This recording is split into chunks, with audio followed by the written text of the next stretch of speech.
Ejemplo número 6. Lo que vamos a hacer ahora es de que tenemos un circuito. Aquí está la resistencia 3, la resistencia 2. Y si se dan cuenta nos lo está dando de una manera muy diferente a como estamos acostumbrados. Porque no nos están dando las baterías, sino simplemente estamos viendo cómo se ven las diferentes resistencias ahí. Nosotros lo que vamos a hacer es modificarlo. Este nodo le vamos a llamar el nodo A. Nos están pidiendo la corriente I, la caída de voltaje en la resistencia 1 y la caída de voltaje aquí en la resistencia 2. Entonces ahora lo que vamos a hacer es que vamos a jalarnos la resistencia R2 hacia abajo, perdón, la resistencia R2 hacia abajo. ¿Qué hice? Aquí está. Disculpen.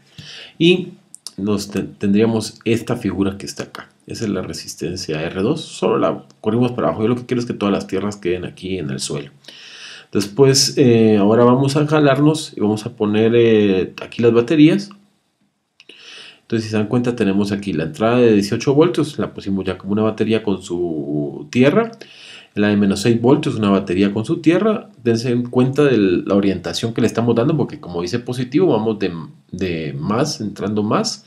Y aquí como dice negativo, está entrando menos. Entonces tenemos el más hacia la tierra, aquí tenemos el menos hacia la tierra. Y ahora nos vamos a jalar, vamos a tomar toda esta rama, la vamos a dar la vuelta, la vamos a traer para acá.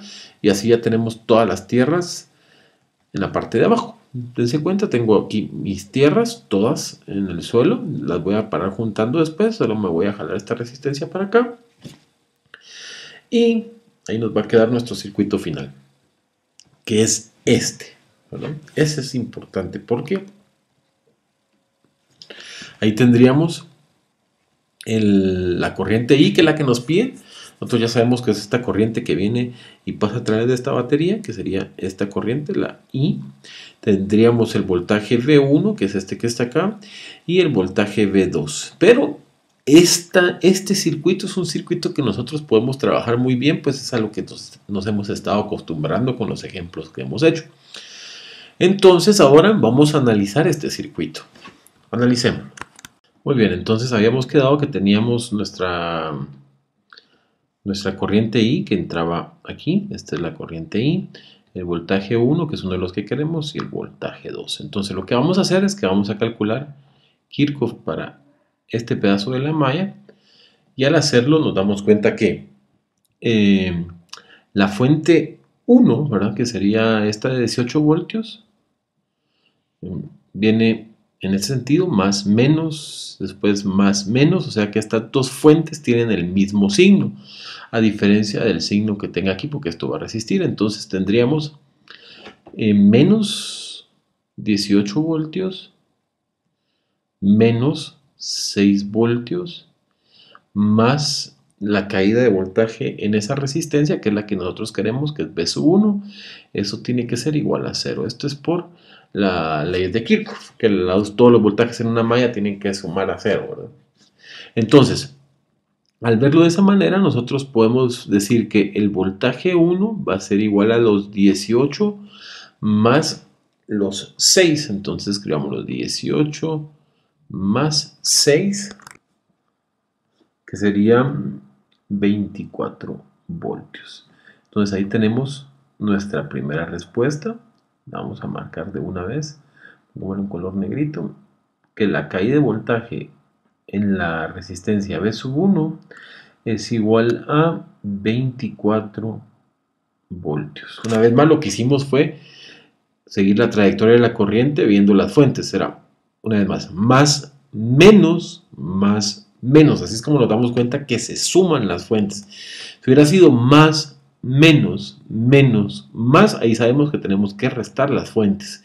Entonces, por eso es de que paramos sumándola. Entonces ya tenemos la primera respuesta, que sería que la caída de voltaje en la resistencia 1 es de 24 voltios. O sea que es la caída de voltaje que tenemos aquí, 24 voltios.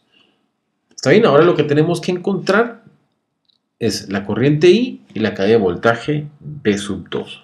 Muy bien, ahora como vamos a encontrar I, vamos a decir que aquí tenemos la corriente I2, aquí la corriente I4 y aquí la corriente I1, ¿no? Entonces, usando ahora la ley de Kirchhoff, pero para corriente, nosotros sabemos que I, que sería esta I, que va hacia abajo, sería la suma de estas dos, que sería la suma de la corriente I1 más la corriente I4 más la corriente I2. La corriente I1 la podemos escribir como el voltaje 1 sobre R1, que es la corriente en la resistencia, más la I4, que sería los 6 ohms. Vamos a poner, pongámosle nombre a esta fuente, pongámosle nombre E sub 1, ¿no? Y esta la E sub 2. Entonces sería E sub 1 sobre la resistencia 4 más E sub 1 sobre la R2 más la R3. Eso nos quedaría 24 sextos más 6 sextos más 6 doceavos. Entonces nos quedaría que la corriente I es igual a la suma de estas tres, que sería 5.5. Y ahí tendríamos ya la segunda respuesta, que sería 5.5 amperios. O sea que la corriente que está en esta dirección es igual a 5.5 amperios. ¿Está claro? Pues este es el fin del ejemplo número 6. Es muy importante que se den cuenta que ahora es necesario modificar la forma del circuito para poder resolverlo. Prácticamente para llevarlo a esta forma donde nosotros ya lo podemos analizar.